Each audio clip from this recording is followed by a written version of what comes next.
Барањата на Турција за влез на Македонија во НАТО можно е да го забават процесот на ратификација, но не и да го загрозат влезот во алијансата. Оптимист е министерката за одбрана Радмила Шеќеринска по реакциите поврзани со припадниците на организацијата на Фетула Ѓулен. Таа и покрај се нагласи дека очекуваат поддршка од сите земји членки на алијансата. Очекуваме сите земји членки кои што силно не поддржаа на патот на НАТО членство да го потврдат тоа и во текот на оваа година со ратификациите. Ние со сите наши земји, со сите наши пријатели и сојузници, особено со Турција, сакаме, градиме и ќе градиме добри односи.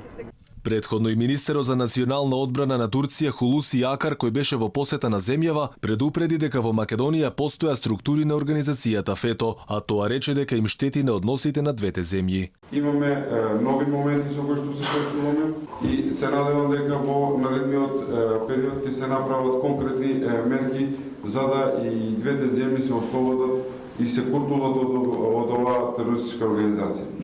Во Македонија веќе се води постапка за екстрадиција на припадниците на ФЕТО. Од 15, двајца од нив повеќе не биле во земјава, тврдеше претходно министерот за внатрешни Оливер Спасовски. Постапките што се однесуваат на екстрадиција на припадниците на ФЕТО организацијата кои што се наоѓаат на територијата на Република Северна Македонија, ги води Министерството за правда. Моите информации говорат дека се работи за 15 лица, од кои што две не се веќе на територија на државата.